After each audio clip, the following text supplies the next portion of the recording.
In December of 1978, New York City was cold, tense, and chaotic. Christmas was approaching, airports were busy, and John F. Kennedy International Airport was doing what it always did, moving massive amounts of money through its terminals with surprisingly little oversight.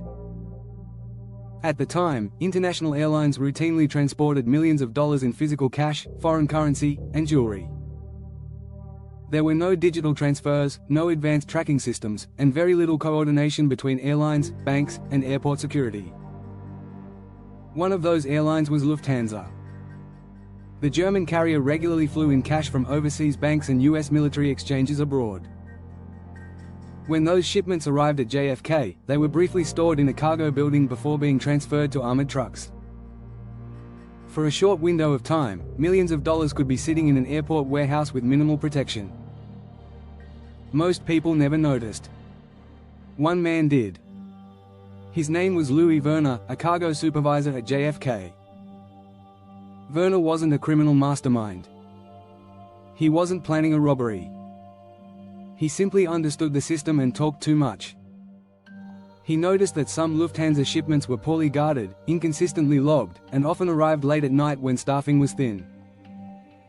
Over time, he shared this information with people connected to organized crime, believing it was just conversation. He didn't realize he was describing the perfect opportunity. That information eventually reached a man named Jimmy Burke.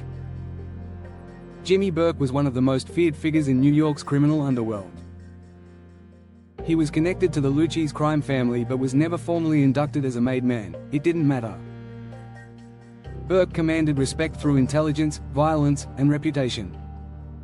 He was known as someone who planned carefully and tolerated absolutely no mistakes. To Burke, risk was worse than failure. Anyone who created risk became a liability. When Burke heard about the Lufthansa cash shipments, he immediately recognized what it meant. This wasn't a typical robbery. There were no serial numbers to trace, no electronic records, and no clear paper trail.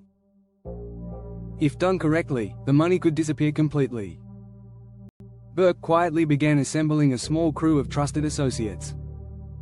Among them were men like Tommy DeSimone, known for his volatility and brutality, and Angelo Sepe, a seasoned criminal with underworld connections. Joe Manry, another associate, was involved, as was Parnell, Stacks, Edwards, who would later be tasked with disposing of evidence.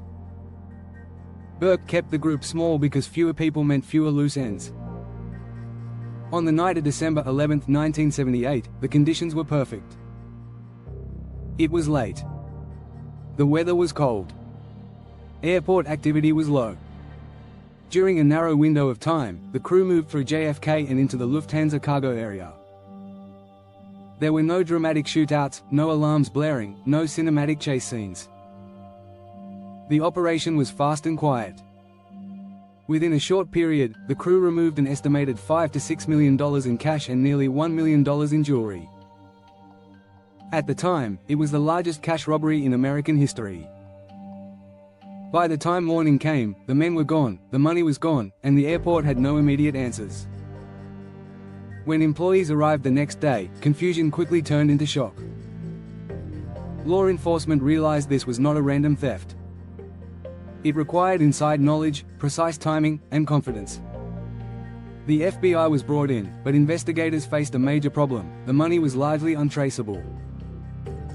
There were no serial numbers to follow, no cameras that clearly identified suspects, and no witnesses willing to talk. On paper, it was a perfect crime. But the real danger didn't come from police. It came from success.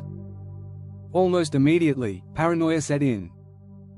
Burke understood that attention was deadly. Yet people connected to the heist began making mistakes. Some spent money too quickly. Others talked. A few drew notice simply by changing their lifestyles. To Burke, every mistake increased the risk that law enforcement would start connecting dots. And Burke did not allow risks to survive. One by one, people associated with the heist began disappearing. Joe Manry vanished and was never seen again. Angelo Sepe was murdered. Tommy DeSimone disappeared, widely believed to have been killed by the mafia itself. Parnell, Stacks, Edwards failed to properly dispose of evidence linked to the crime and was later found shot to death. The crew wasn't being hunted by police. They were being erased by their own success. Despite the violence, authorities still couldn't make a solid case against Burke for the Lufthansa robbery. There was no recovered money. No direct evidence. Years passed. Eventually, Burke was arrested and convicted, not for the heist, but for unrelated crimes, including murder. Former associates, including Henry Hill, later testified against him in other cases. Jimmy Burke spent the rest of his life in prison. He died in custody in 1996. The money from the Lufthansa heist was never recovered. To this day, no one knows exactly where it went. Some believe it was slowly laundered overseas. Others think portions were hidden and never retrieved. What is certain is that most of it never re-entered circulation in any obvious way. The Lufthansa heist went down in history not because it was flashy, but because it exposed something darker. The robbery itself worked perfectly. The system failed. Security failed. Law enforcement failed. But human nature didn't. Greed, fear, and paranoia destroyed nearly everyone involved. The greatest danger wasn't the vault, the airport, or the police. It was believing that getting away with it meant surviving it. And in the end, the money vanished, but so did almost everyone who touched it.